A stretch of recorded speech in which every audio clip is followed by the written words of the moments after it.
Hi అండి. సజ్జల దోశ ఎలా prepare చేసుకోవాలో మనం ఈరోజు ఈ వీడియోలో తెలుసుకుందాం.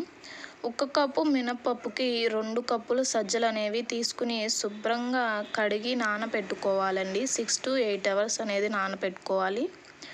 1/2 కప్ ఏమో అటుకులు తీసుకోవాలి.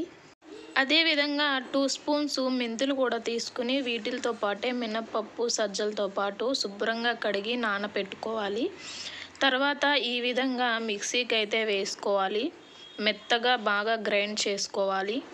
ఈ వీడియో కనుక మీకు నచ్చితే ప్లీజ్ అండి లైక్ చేసి షేర్ చేయండి. నా ఛానల్ని ఇంకా ఎవరైనా సబ్స్క్రైబ్ చేసుకొని వాళ్ళు ఉంటే ఇంకా మరిన్ని వీడియోస్ కోసం ప్లీజ్ ఛానల్ని సబ్స్క్రైబ్ చేసుకోండి. పిండి మొత్తాన్ని ఈ విధంగా కలుపుకోవాలి. కలిపేసేసి ప్లేట్ పెట్టేసి ఓవర్ నైట్ అనేది ఉంచిపెట్టాలి.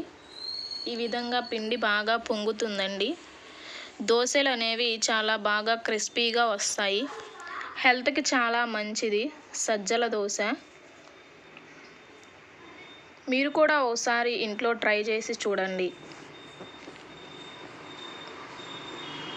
హెల్త్కి చాలా మంచిది.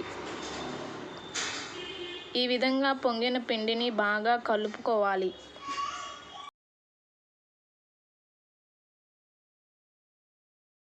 ప్యాన్ పెట్టి ప్యాన్ వేడెక్కిన తర్వాత ఇలా నీళ్ళని కొంచెం చల్లుకుని క్లాత్తో తుడిచేసుకోవాలండి.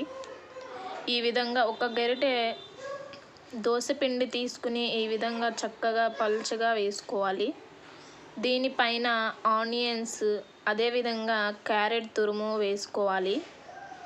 మీకు కావాలనుకుంటే ఎగ్ అయినా వేసుకోవచ్చు. అదేవిధంగా చిల్లీస్ పచ్చిమిర్చి అయినా సన్నగా కట్ చేసి వేసుకోవచ్చు. పన్నీర్ వేసుకోవచ్చు. కొత్తిమీర, కరివేపాకు, కొంచెం కారం, ఆలు కర్రీ ఏదైనా వేసుకోవచ్చండి. చాలా టేస్టీగా ఉంటుంది. హెల్త్కి చాలా మంచిది. ఇదైతే ఇక్కడ చూపిస్తున్నది పల్లీ చట్నీ అండి. ఈ సజ్జల దోశ అయితే టేస్ట్ చాలా బాగుందండి. మీరు కూడా ఒకసారి ఇంట్లో ట్రై చేయండి. ఎంతో టేస్టీగా ఉండే సజ్జల దోశ అనేది రెడీ అయ్యిందండి. పల్లీ చట్నీ విత్ కరివేపాకు కారపొడి సజ్జల దోశ.